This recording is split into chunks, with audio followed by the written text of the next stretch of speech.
So that's new head, new jug, new piston. There's a new crank, rod, case bearings. I had to get case hasps because I broke this ear off and it was already broke before, had a hole in the case. I got a new chain guard, new chain, new front sprocket, new rear sprocket, new rear brake disc. These guides, those rubber wheels, that's that bottom one and the top one.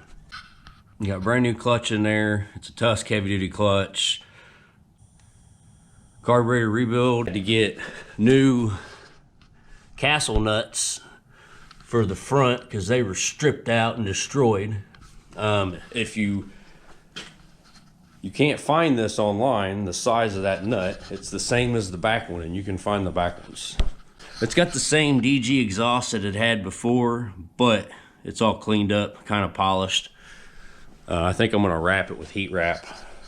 We got the same bags I had before. Those are American Trails bags. That actually was one fender bag at one point, but I split it in half so I could have even amount of weight on both sides.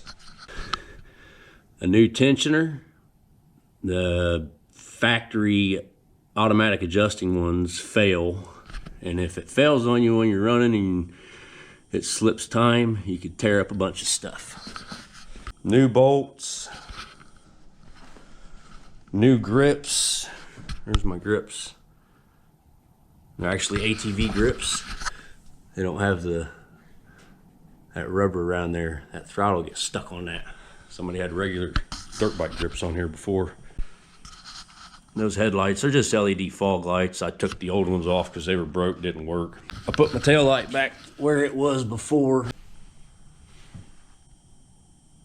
Kind of hard to see because of that 6-pack grab bar. If you put a bag or a cooler in there, you can't see it. I guess you got to be really far back. I got a camera mount there for one of the cameras I got, just to see what's going on behind me. I got underglow lights, controlled off the switch on my handlebars.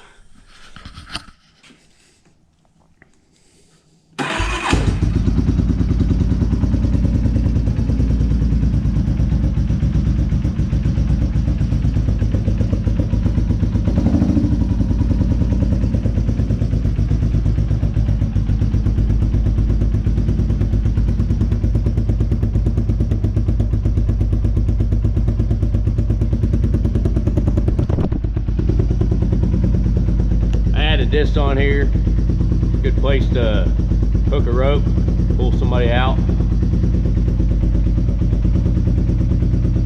She's ready to ride. I got a new timing chain coming. It'll be here next week. I'm gonna go ahead and change that because I think the timing chain is stretched just a little bit. I gotta turn the gas on or it'll run out. She's running good. No more backfire. I had to buy exhaust clamps. I had to get these exhaust clamps right here. These were 1 5/8" exhaust clamps. Weird size. So, build tally. $1,500 I paid for the quad. Painted the frame, but I scratched it a bunch when I was putting the motor in. I had overspray on my shocks. I got that cleaned off with Super Clean foaming degreaser. I used this, sprayed that on the overspray on them shocks, and it took it right off. So this is good stuff right here. It works real good. I fixed my air box. Aluminum plate in that bolt. That's a high temperature sealant and an aluminum plate I put over the hole in my air box. So it's sealed up perfectly now. It had a bunch of mud and dirt in there last time. That's pretty bad. So I was gonna go ride it this weekend to break it in and then check everything, retorque anything, tighten anything back up that needs to be tight or whatever, make sure nothing's leaking and it's running good. Pull the filter out and see what it looks like, and if it looks like it's got a bunch of trash in it, drain it. This fresh built motor, you're gonna have dirt and debris and other stuff you're gonna get through your filter, and you just need to change it a couple times on a fresh rebuild at least. I want to make sure the oil in this thing is perfect all the time. I got all new seals for everything. Everything's got a brand new seal in it, and there's no oil dripping or leaking nowhere. It's had oil in it now for a few days, and there's no drips underneath of it, so we're in good shape.